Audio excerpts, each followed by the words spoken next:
Hello and welcome to Santa Reads a Story. Today's story is The Doll's Christmas Party.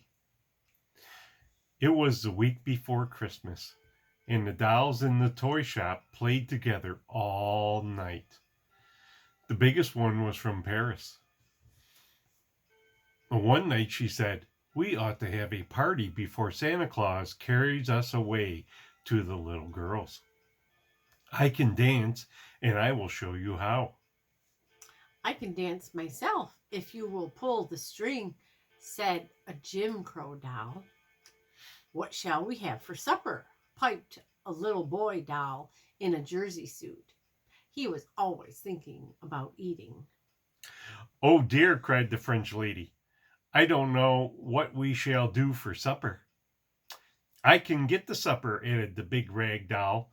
The other dolls had never liked her very well, but they thanked her now. She had taken lessons at a cooking school and knew how to make cake and candy. She gave French names to everything she made, and this made it taste better. Old Mother Hubbard was there, and she said the rag doll did not know how to cook anything. They danced in one of the great shop windows.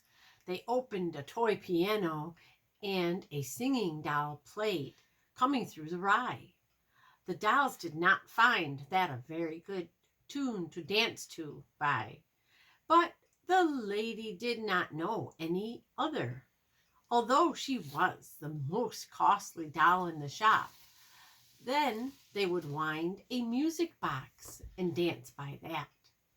This did very well for some tunes, but they had to walk around when they played Hail Columbia and wait for something else. The Jim Crow doll had to dance by himself, for he could do nothing but a breakdown. He would not dance at all unless someone pulled his string.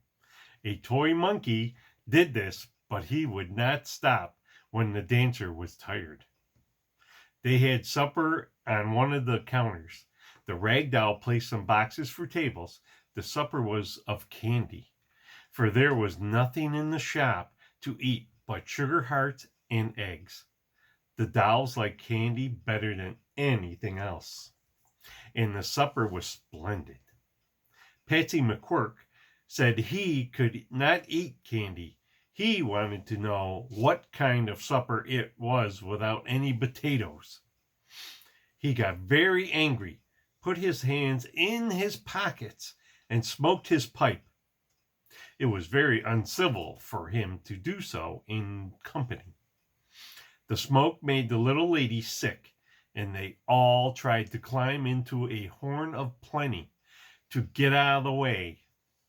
Mother Hubbard and the two waiters tried to sing I Love Little Kitty, but the tall one in the beret hat opened his mouth wide that the small dollies were afraid they might fall in to it. The clown raised both arms in wonder, and Jack in the Box sprang up as high as me could to look down into the fellow's mouth. All the baby dolls in caps and long dresses had been put to bed. They woke up when the others were at supper and began to cry. The big doll brought some candy, and that kept them quiet for quite some time. The next morning, a little girl found the toy piano open. She was sure the dolls had been playing on it. The grown-up people thought it had been left open the night before, but they do not understand dolls as well as little people do. The end. Merry Merry Christmas! Christmas.